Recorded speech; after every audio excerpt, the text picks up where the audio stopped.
Hi folks, this is Alan Watt at cuttingthroughthematrix.com, February the 28th, 2007. Started with a beautiful sky this morning, then watched the planes coming in to do their magic act with their crisscrossing massive trails right across from east to west and north to south, making all kinds of weird and wonderful patterns with chemicals. Some of the planes even did U-turns and partial circles. Quite artistic in a sense. Maybe they're getting more artists and as pilots, unemployed, maybe artists, because they're getting more creative with their sky mapping. Big X's as well, because X marks the spot. But we're not supposed to really notice all this, you see.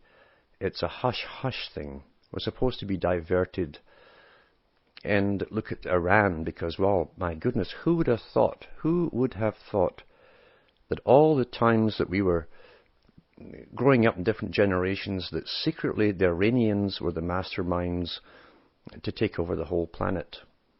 And at least that's what's emerging now from all the propaganda that's coming out of the West, as they very demonize the enemy.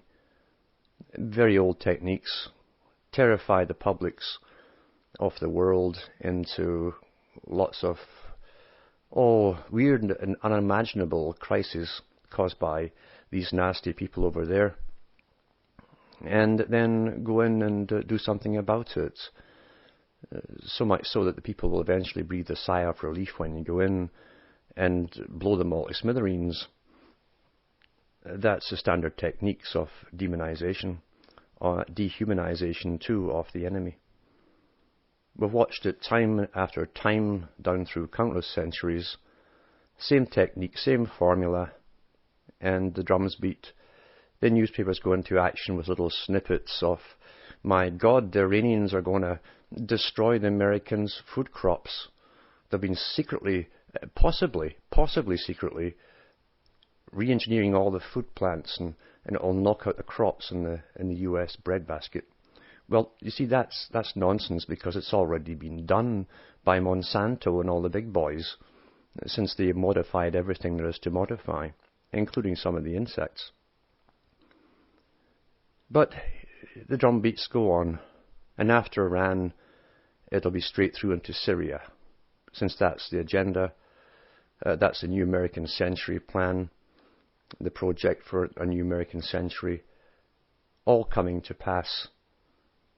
And we're supposed to sit back, get terrified of these masterminds over there in Iran, who have been secretly planning to take over the whole planet, and kept it so secret up till now. We had no idea. At one time we thought it was the Soviets that were going to do it, and then it was the Chinese.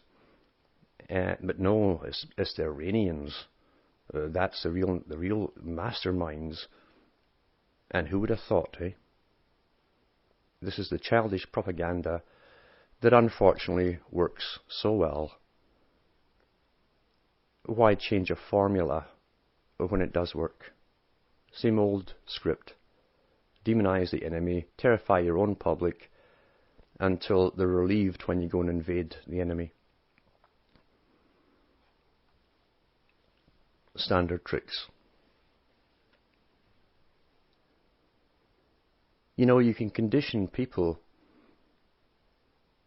to almost expect tragedy.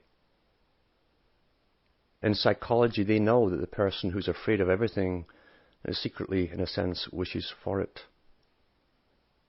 And it isn't until their worst fears materialize that they feel a temporary relief, like a phobic person. Yet they can train people, normal people, to experience this. We're on a rush now for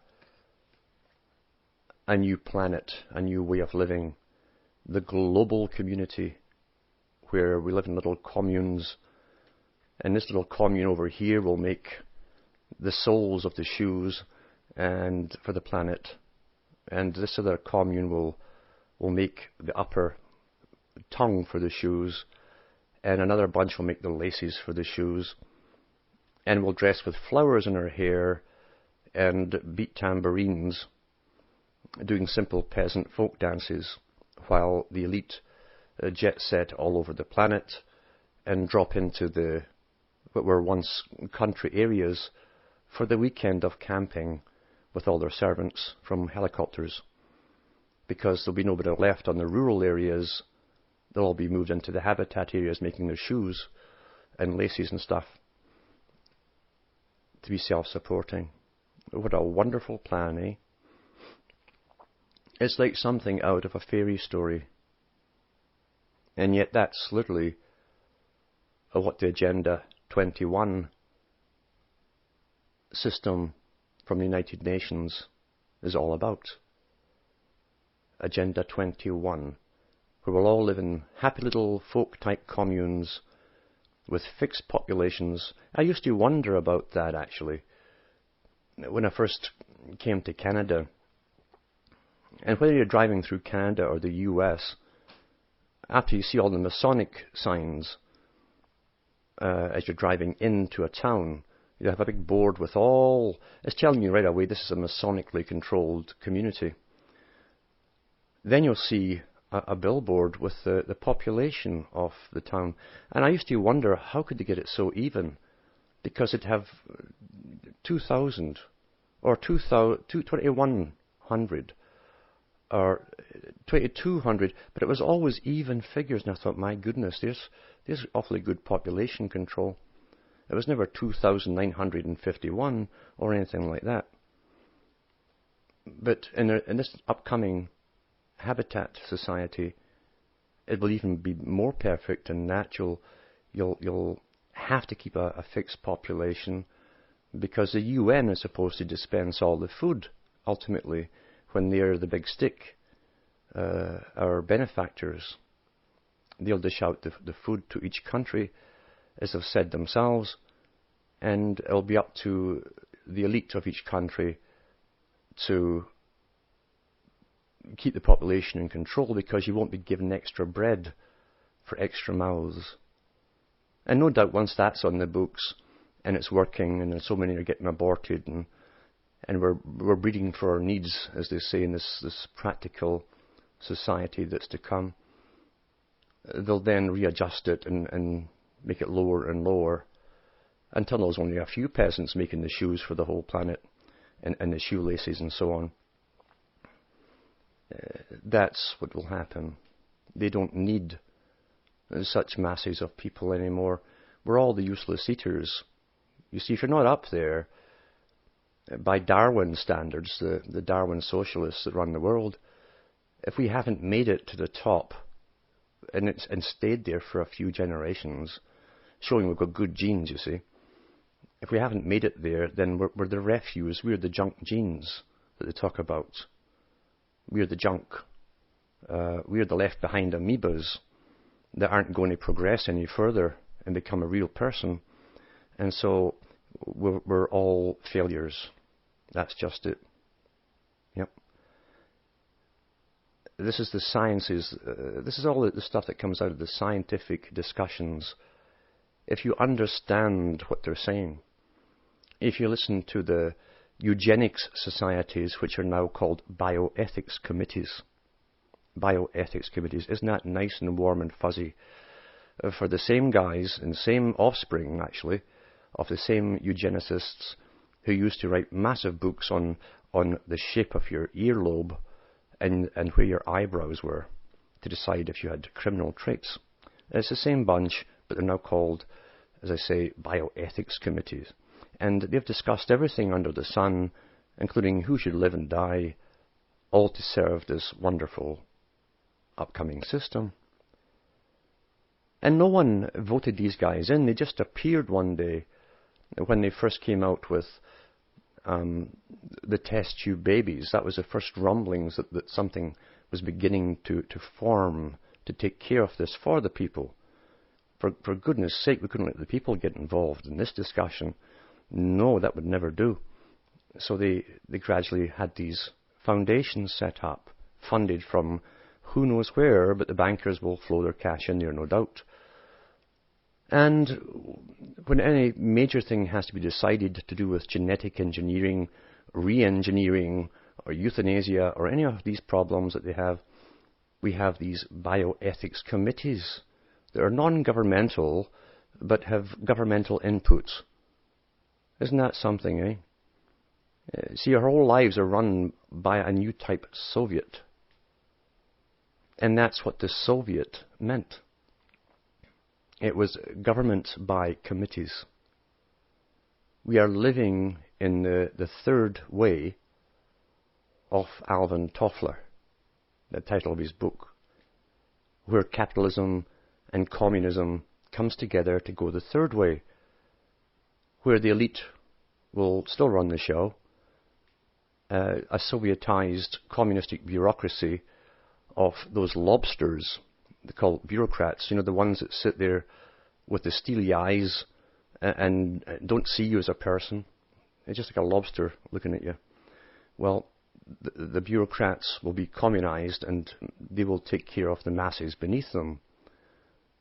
That's what it's all about, the third way, the combination of capitalism and communism. All planned in advance, discussed internationally in advance. Gorbachev wrote about it in his own book, Towards a New Civilization, the merging of the two systems. And they were set up as apparent opposites by the old ancient brotherhood who understand all this stuff and are taught this from a very early age. If you want a change to come, you've got to put forth an alteration to get a counter to the alteration and then come to a compromise. And the compromise itself is the new way, the change. Thesis, antithesis, and synthesis. You control all sides. You can't simply do it by making a move and no one opposes you. Stubborn refusal to be involved doesn't go very well with them. You've got to get involved, so they make you involved one way or another. And then when you get something coming out of it that you'd never imagined, they can turn around honestly and tell you, well, you voted us in. You see. This is the technique of management of the herd, as they say.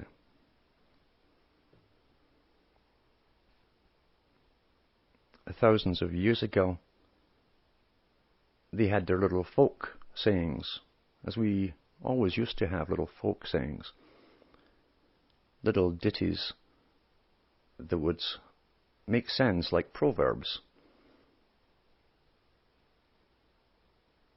And they used to say that whenever a child is born, an individual child, your nature was your song. And so you'd have songs for so-and-so, and you had a Song of Solomon, even though that's esoteric and doesn't mean what you think it does.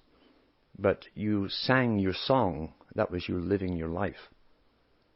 Because the song was your life. In the old natural systems, each person would have their song. Some American Indians would have their particular individual song, like a theme tune. That was their way of communicating with whatever was out beyond them, which they sensed. A communication, so they communicated by their personal song. Everyone should have their song. And we're a tragedy to watch people literally, mentally, and by the destruction of the soul, giving up that spark so early on in life, and simply living to get old. There's no fire left in them. The song has gone out of them. I've been involved in music. I know what can be done to a song, but also I know what can be done to your own song of life. And then we go through the school system where they pick apart your brain and then reshape it into what's authorized. And if you can't conform, you're on Ritalin. I don't think anyone says it better than Melanie, who sings it with gusto.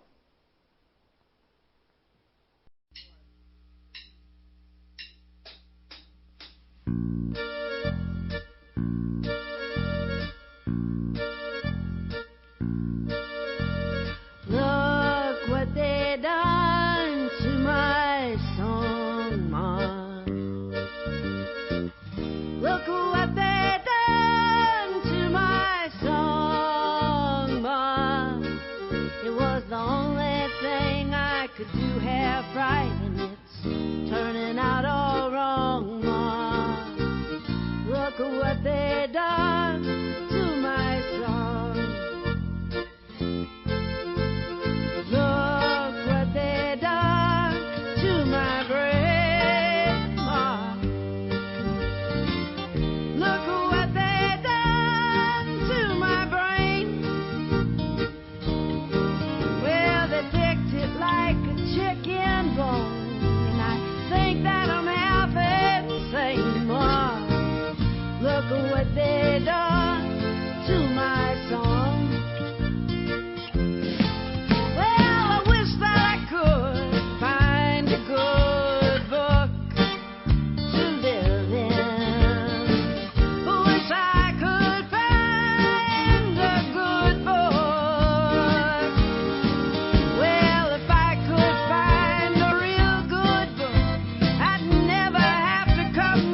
speaking of songs, back in about 1844, I think it was Hebbel who wrote a ballad called Der Heideknabe.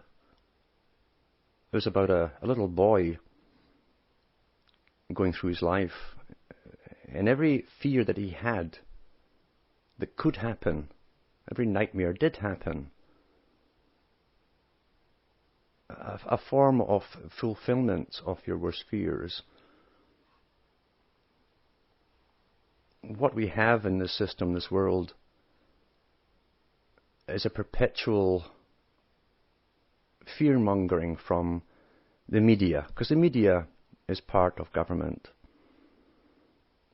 To control people, you've got to have enemies, you've got to have fear, you've got to have a reason for the suits and ties at the top to stand proudly and gesticulate and pose and read the speeches that are written for them to tell us all how they're going to take care of the problems, even the ones that might be, all the might be's out there, all the fears of what could be, to keep us in perpetual childhood. It's only in childhood that you expect all of your fears and problems to be taken care of by those who are older. And what a nightmare to wake up and find out the ones that are older don't know any better than you did. Boy, that's scary, isn't it? So all that time you looked up to adults who were just as confused as you were. They were just better actors. But that's the world we live in.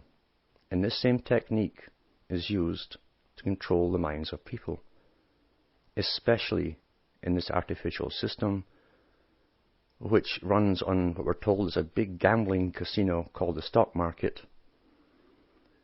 where everyone's future is gambled away on a roulette table every day, and depending on the outcome of these masters of the game, we either crash or we keep going on. And your job is going to be there tomorrow, or it could be gone under in the blink of an eye, depending on how that roulette table, that wheel spins and where it stops. Thank goodness we've all these masters of things we haven't a clue of understanding to take care of it all for us. And the reason we can't understand it is because it's all bogus. Whenever you cannot understand how anything works that is vital to your life and your survival and the survival of others, there's a con game going on. You're being fooled deliberately. It's like science. You see, science can be applied to anything. You can call anything science. You can create your own sciences tonight if you want to, and put an ology on the end. Doctrine, you see.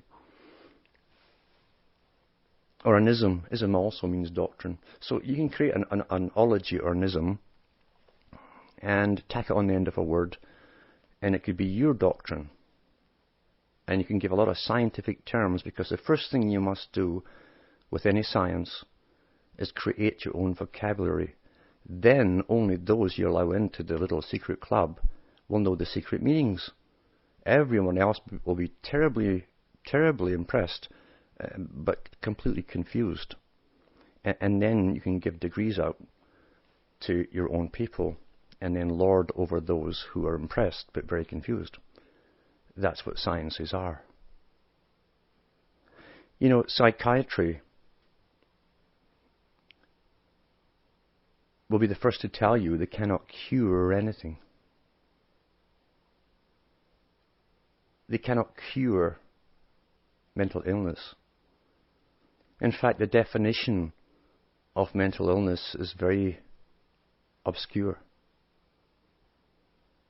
After all, if the norm is whatever is authorized for the majority at any one period in life, or the ages,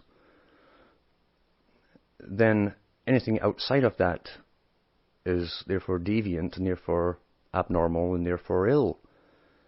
So the whole idea is to get everyone into the majority think, which is authorized by the big think at the top. And then you're healthy. we're taught to go to school every day, put in so many hours, and go back to home at night or the evening to get you prepared for work. That was what it was always for, to get you into a routine where you'd go to work, to earn something called money, which is too mysterious. It's a whole doctrine. There's no point in trying to understand it. One day, these 5 pennies will buy this much bread. The next day it'll be that much bread, or less, or more, or whatever. And it's all a big mystery. It's all a big mystery.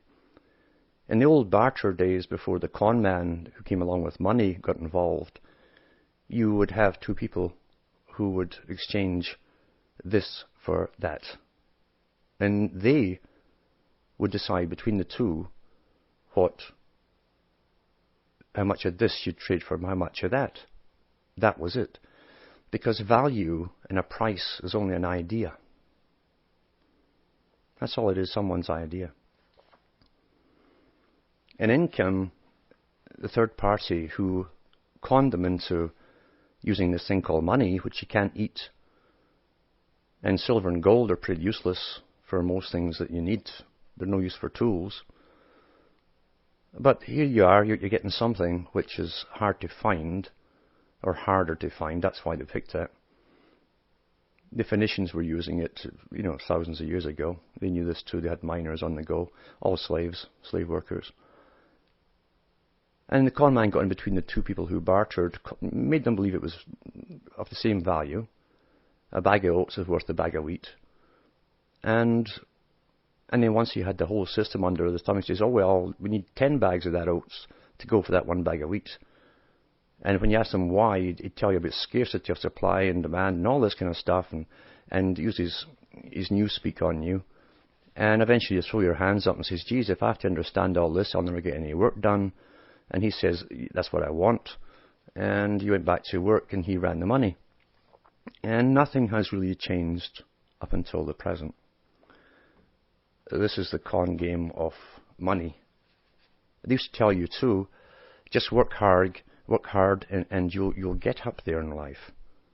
You'll get on in life. You can get out those scrubby old clothes and just work very, very hard, and you'll get noticed at work. And one day you'll get up, you'll even get a suit and tie one day, and you'll be up in management positions. And it's like pointing to a cave and telling 10 million people to run and try to get in there. It doesn't dawn on everyone that only so many will fit in to that cave. You couldn't all get in, so there can only be 1 or 2 or 3 or 4 or a few at the most. And yet this is a con game that was pulled on everyone. Just work hard and you get up in life. And isn't it strange, no matter how many generations have worked hard, they still really don't have much at all. Really, when you boil it down, they rent a place which they think they've bought. They get demand twice a year, at least, from different branches of government, demanding money for this shell that they have, like a tortoise shell. Only a tortoise shell is more enduring than little sticky things we have here called houses. But money's demanded from them. They still believe it's theirs because, and they'll tell you that, well, I bought this place, as they pay thousands of dollars a year for the privilege of owning this place. And what you've just got yourself, apart from a lifelong headache of repairing these ticky-tacky houses, which aren't meant to last in the first place, and it does keep the lumber business going and all the tool places going, what you've got are 4 walls, really. 4 walls containing lots of air. If you discard all the stuff that's inside, all the things you're supposed to have, and all the plastic junk from China, and all of that stuff that you're supposed to have is authorized that you have it. In fact, they would complain that you were neglecting your children if you don't have all that junk.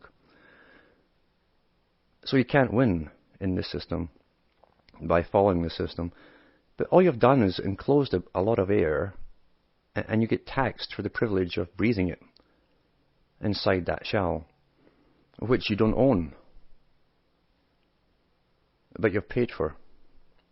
And when you go bankrupt and you're kicked off in the street, and the bank seized it or the government seized it, but one of the two will seize it, you see. And there's no mercy anywhere. We wouldn't put an animal out like this, but you'd put humans out like that because others might get the idea that, oh, we've got rights. So they put you out in the street. And then the banks flip it again, and some other young pair of schmucks buy it and start all over again. It's a tremendous con game in business. And even if you die, if you manage to get through all the battles in life and crawl through battle scarred to the bitter ends, and then you die in the place and put it in a will for relatives, well, in they come and take it for death duties. Duties. Did you know you had a duty to do with death? A duty. Death duties, they call it. And all those years of frantic worrying and repairing and paying and paying and paying go nowhere. They'll seize it too if they don't get their cuts. And who introduced this income tax and property tax, etc., and death duties? Well, who introduced it in Britain was an organization. An organization, non-governmental, but with the full backing of the British Crown. The Royal Institute of International Affairs were the first ones to bring the property tax out, demand it, the income tax, death duties, and so on. And who did it in the USA? Their brothers, their brother company, the Council on Foreign Relations, brought it in. And they have that in their own books. And they're proud of it. Proud of it, yeah. And they should really give prizes to these people for conning generations of people. Now, it's true they generally bring a lot of this stuff in when they have major wars and things going, which is fairly common for them. And we don't notice it so much during the crisis periods. And immediately after a war, people are so war-weary, they just want some peace. They don't want any more involvement with major problems and decisions and fear, etc. So they try and push it all out of their mind. The next generation grows up thinking it's always been this way. It must be normal.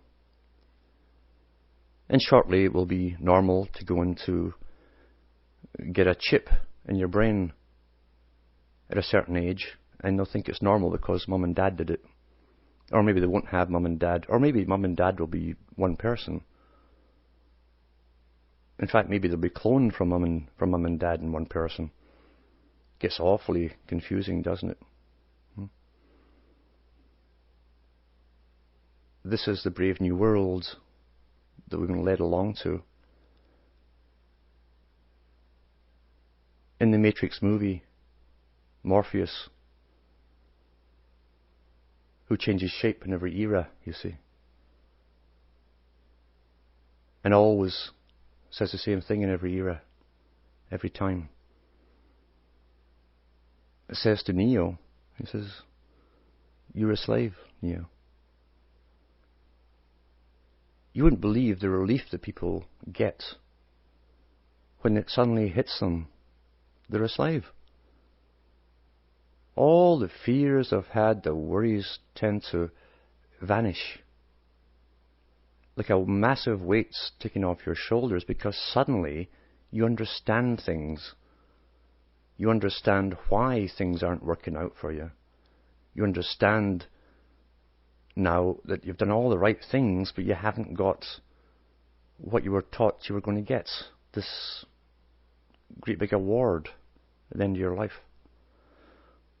You can stop blaming yourself for not achieving that which you were supposed to achieve.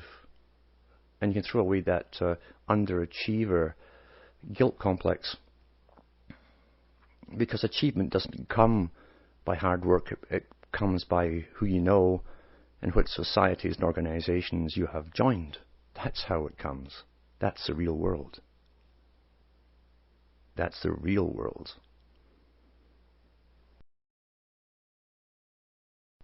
People wonder what can be done on a personal level when they look at this world and feel overwhelmed by all the terror news where everything's going to fail and epidemics are coming our way. We're warming up the planet. Must be all those jet engines from the special aircraft as they spray. El Nino and yada yada yada. And this is all techniques of controlling people, because government needs panic in order to give out orders for control and to maintain control. That's why in war situations they get away with so much. People give up everyday rights, thinking it's for the greater good. And the governments have a field day with that. They love to take away rights to make themselves feel more secure, because egotists that crawl to the top and stab their way to the top want power. And those who crave power think everyone else must be the same as themselves, so they become ultimately ruthless. Therefore, the more panic they can create in order to protect you and justify their reason for being a tyrant, the more they will do. That's your history. That's your history in detail. In fact, that's all you have to really know. Same techniques over and over again. Well, the individual can do a lot. It's not a matter of going out and evangelizing to those you know best. You'll be looked upon as a space alien or a reptilian person or some nonsense like that, because you're talking a language that doesn't come from the 6 o'clock news. You're giving them details and facts about things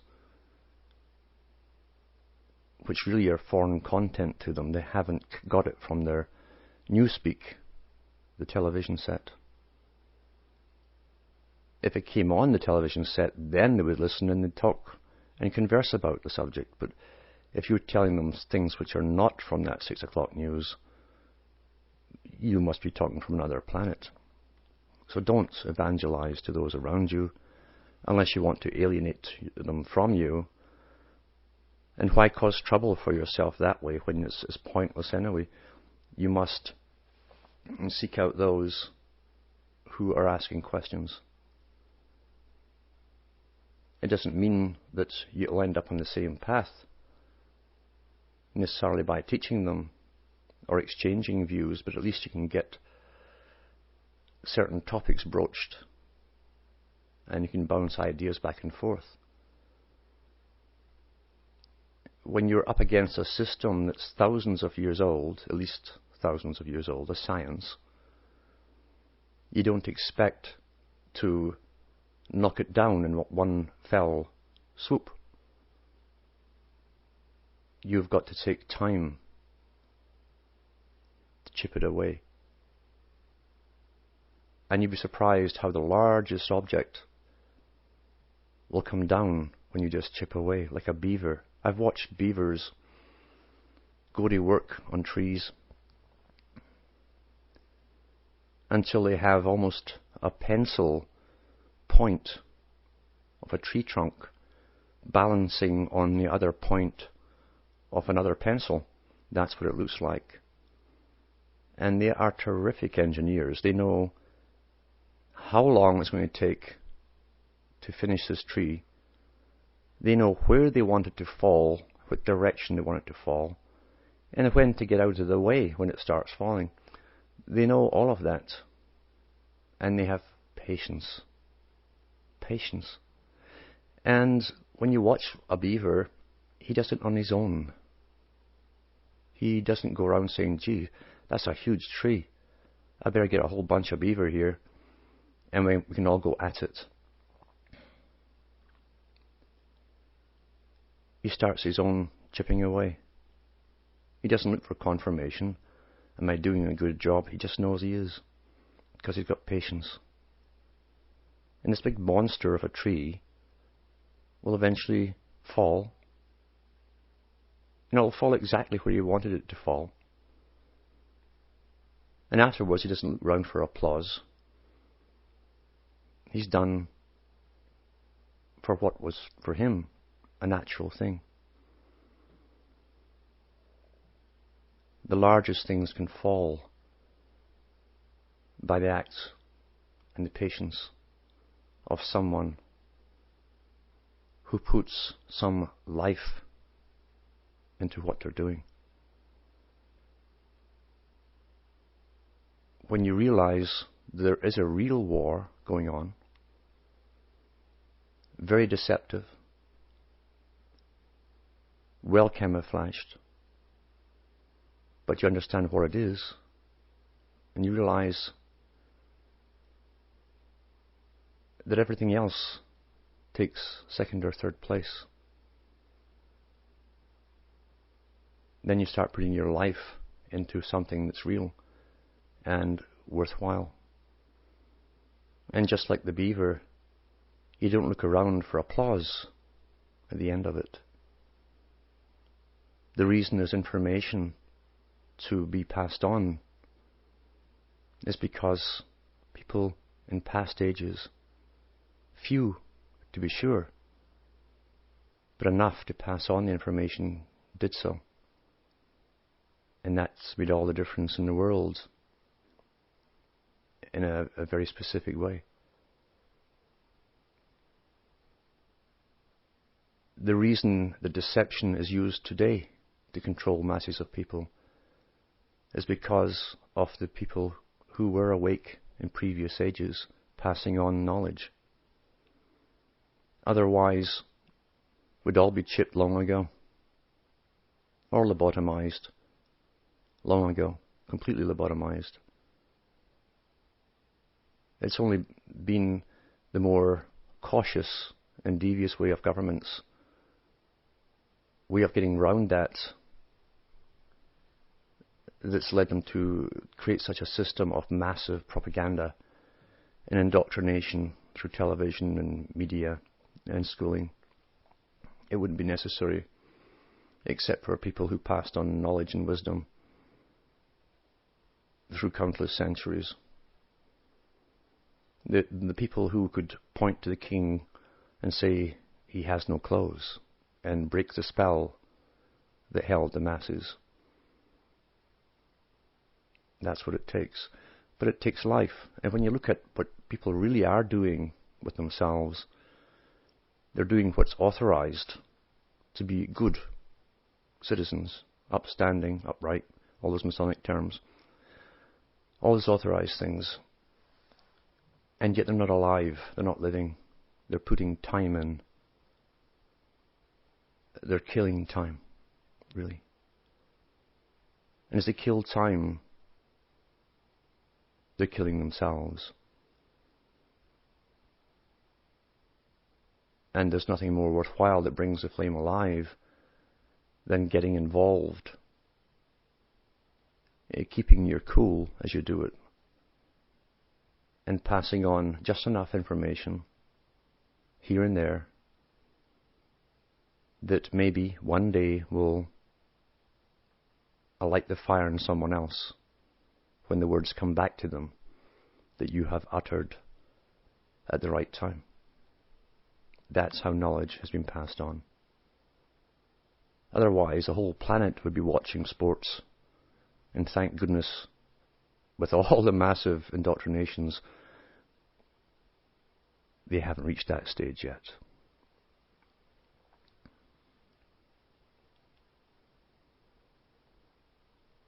To put so much in to a few lines sometimes, you have to check yourself. Because so much can be contained in few words. Words being a language. And the way you put them together must come from your own heart. When it does, and there's no show put on, no bluff, no con game at work,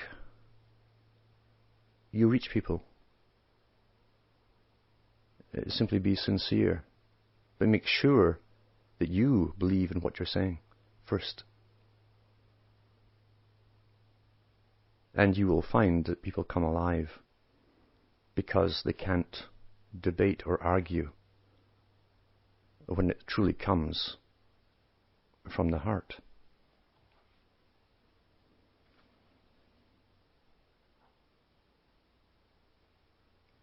I think it was Heine who said, "Oh, aus meinem großen Schmerzen mach ich die kleinen Leider," which said, "From my great sorrows I make small songs." In other words, in the depths of areas you allow yourself to go into with the emotions which are part of being human can bring out tremendous wisdom.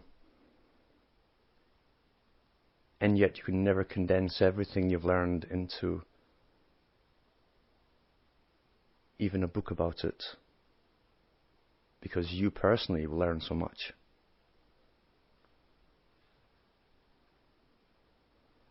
You know, we live in a world where most people truly are afraid to contact people around them, or simply say something they want to say, for fear of breaking the silence or shattering the illusion. They want to conform. They want to give up their own personal song and conform to the authorized choir. And that's the death of not only individuals, it's the death ultimately of humanity when you're all singing in the same choir, because that means someone's conducting you and someone wrote the song, but not you. What a dull, dreary world that would be when there's no possible way to see variation. When there's no point visiting someone because you know what they're going to say. Why go there when you know what they're going to say? People do things through habit nowadays. They even visit each other through habit. Everything becomes habit as they put time in. Just putting in time.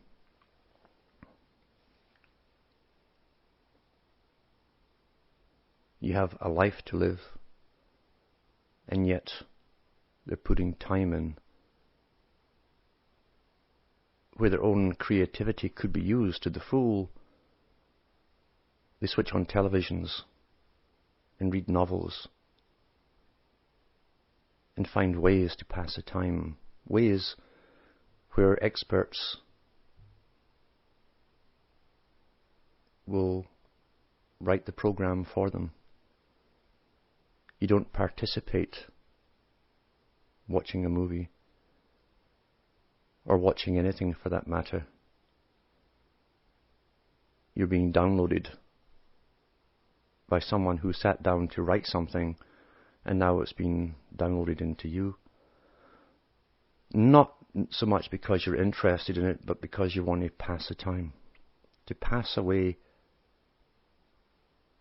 the essence that is living. When children were cooped up at one time, before they had computer games and sat and fiddled with their thumbs and fingers with a little plastic thing, they used to go outdoors and burn off their energy. Mind you, they were a bit fitter. They didn't have all the modified food, not as badly anyway, that we know of, and they didn't have as many inoculations, so they had energy to burn, but they were never bored. Never bored. it's scary today to talk to a lot of youngsters, the ones who do sit with their games and twiddle their fingers with the plastic thing, or have their eyes fixed on something, a screen. And if they don't have that game, or they've done it so many times, they'll sit there and they'll sigh. If you ask them what's wrong, they'll say, I'm bored. Here they have a life to live. When you're young, you think you'll live forever. Death is a foreign concept. It's more so today, now that you don't see anyone who's dead. Everything is sanitized and taken care of somewhere else. But they've one life to live, and they're bored. Already. Bored. To go somewhere and see things or look or think for themselves is almost a foreign idea to them. They've grown up to believe that you pay for entertainment. You pay money. If you don't pay, then it cannot be valuable. So they always want money to go and visit things and see things. It would never occur to them to simply get out into the country and hike through a forest on their own. They're bored. Boredom. Their song, if it ever was there, is now quenched already. Because the song in a person is your fire. It's the driving force within yourself. It gives you the inquisitiveness. It gives you the yearning to be excited and go and look and see and do.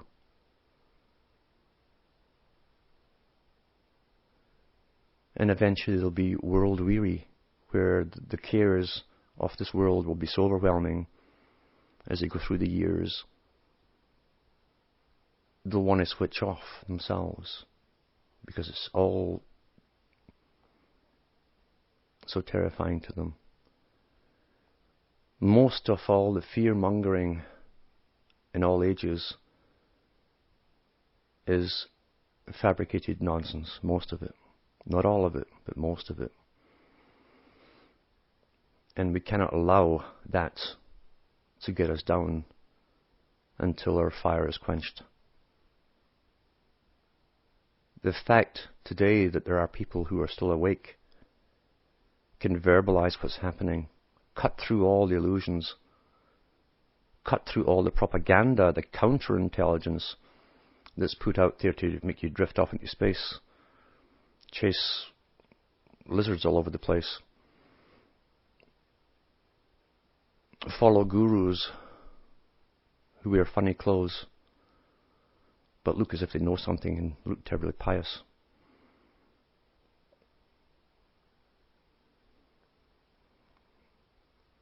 And those ones who I call the card sharks, who give you futures from a piece of paper or a bunch of paper. People want predictions only when they're terrified of making their own life. Because living is a chance. Everything in life is a chance. And only those who die internally do so because they won't take chances. Till eventually they'll be much older and they'll say, it's too late for me to alter anything. Why would you choose to live in a life of misery when the fate of the future lies within you, if you care to start utilizing it? If you utilize that drive within you in any way you can. It doesn't mean you become famous. It doesn't mean you become rich. You won't become rich if you're doing it the right way, unless you get the backing of governments. but you'll be rich in wisdom, rich in experience, rich in friends. You'll be richer by far than those that chase the things of the world, the material stuff, because ultimately all we have really here is each other.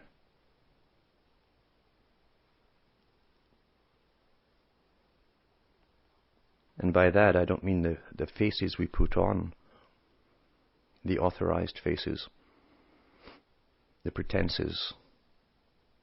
I'm talking about the real people within. That's what life really is about.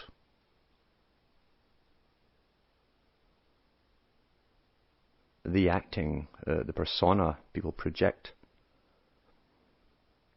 is the authorized version that someone, somewhere, at some time decided we're all supposed to copy.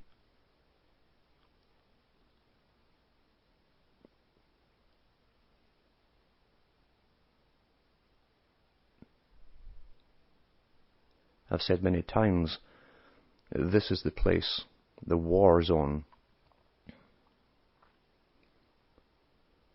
where everything meets in the world of matter, the plane of matter.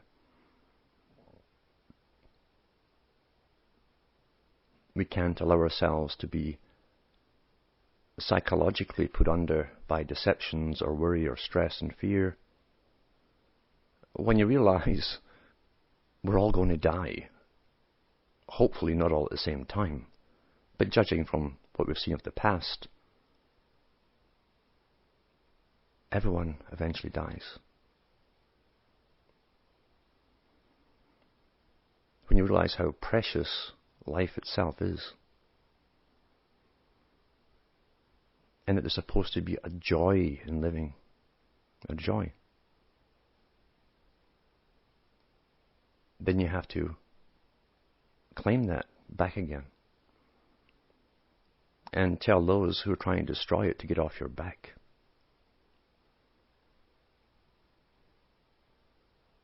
And that as a sovereign being that came into this world like everyone else, by the same methods,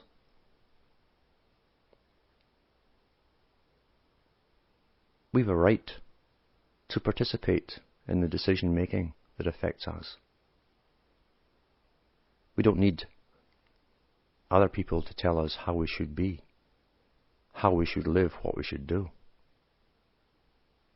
in some authoritarian manner, as though they came out some special birth canal. The pretense has gone on long enough, and the elite know this. They know this cannot go on for much longer. That's why the hype, to get us dumbed down by every means possible, including chemical warfare, and the doping from the skies and all the other things they're doing with the food. There's no doubt on that. Food is a weapon. You would alter the food to alter the people, and to make the masses more manageable and placid. Things which were discussed a long time ago at world meetings. And yet here we are, there are still people who can think, who can get through the haze and the maze of disinformation and hype and fear-mongering and cut to the core. Why? Because life is not just mine, it's yours too. Life is for those to come as well.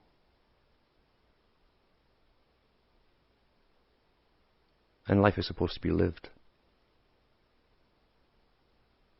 not fretted through and worried through or cried through.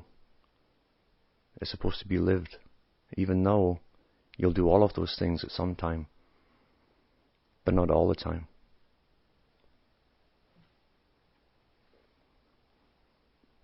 So rather than go through life worrying and fuming and fretting of what they will do next, the big they, do something with it. More sites are going up shortly. It's going to take a lot of work to do so. So people who try and phone probably won't get through. And I spend so much time on the phone I can't really afford it anymore. Now that we're getting to crucial stages of this global battle. So I'll have to be patient as I try and get these sites up and get things working and expanding.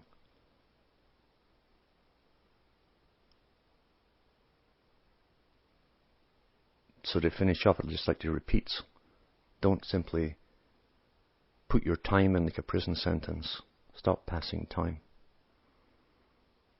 And start doing something with it, with the fire, with your own song. Sorry for the rush blurb, but it's been a hectic day. I hope you're all doing well. For me and Hamish, it's good night, and may your gods, or God, or favourite poem go with you.